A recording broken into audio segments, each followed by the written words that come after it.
अस्सलामुअलैकुम नाज़रीन, Urdu TV channel में खुश आमदीद। व्यूअर्स, ड्रामा सीरियल सबात की एपिसोड 24 की न्यू प्रोमो नशर कर दी गई है, जिसमें आप देखेंगे हसन की वालदा अनाया से मिलकर गई तो वो अपने जाके बेटे को समझाती हैं, मगर हसन का गुस्सा अभी भी ख़त्म नहीं हुआ। वो अपनी वालदा से कहता है, अगर आपको लगता है कि मैं उसे माफ़ कर दूंगा तो ये आपकी गलत फहमी है। जबकि दूसरी तरफ मेराल को आतिफ से इल्म हो चुका है कि हारिस अपने क्लिनिक पर वक्त देता है।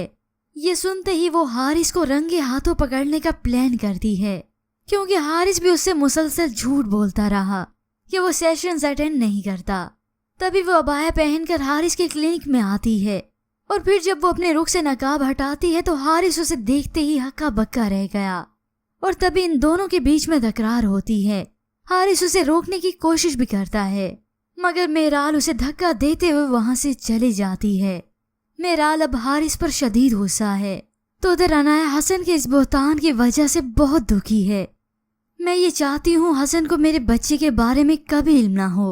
तो उसकी वालदा कहती हैं, ये छुपने वाली बात है क्या? तो अनाया कहती है, मैं छुपाऊंगी और यही उसकी सजा है। तो तभी उसकी वालदा अपनी बेटी को गले से लगाती हैं, और फिर उसके वालिद की तबीयत भी बहुत ख़राब हो चुकी है।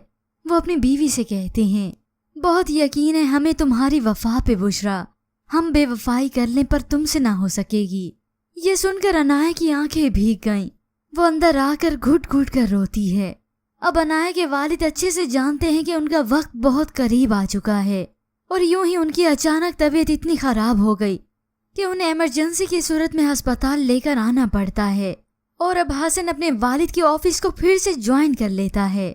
अनाया ये देखकर बहुत ही खुश है, मगर जब ये सारा मामला उसकी दोस्त को इल्म हुआ तो वो उसे कहती है, दुनिया ऐसे नहीं चलती होती मेरी जान, अल्लाह का कानून है, बुरा करोगे तो बुरा होगा। और फिर इसके बाद व्यूअर्स आप देखेंगे हारिस और मेराल का झगड़ा होने के बाद हारिस उसकी वालदा के घर आकर उसे मनाता है, मगर मेराल तो उसे देखते ही इग्नोर कर देती है। तो उसकी वालदा कहती हैं, शोहर है तुम्हारा। तो मेराल कहती है, शोहर है पर रहेगा नहीं। वो मेराल जिसने अपने भाई की जिंदगी तबाह करने में कोई कसर न छोड़ी, अब वो भला अपनी जिंदगी कैसे सुकून से गुजार सकती है? और इस सब के बाद व्यूअर्स, हो सकता है अनाया के वालिद की मौत हो जाए, मगर क्या हसन अनाया को बेकसूर समझ पाएगा? या फिर इस सब के बाद मेराल खुद ही अपनी हरकतों से बाज आकर अपने भाई हसन को अपनी हकीकत बताएगी? इसके मुतालिक हमें अपनी कीमती राय जरूर दीजिएगा। मज़ीद ड्रामास प्रोमो के लिए आप देखते रहिए उर्दू टीवी।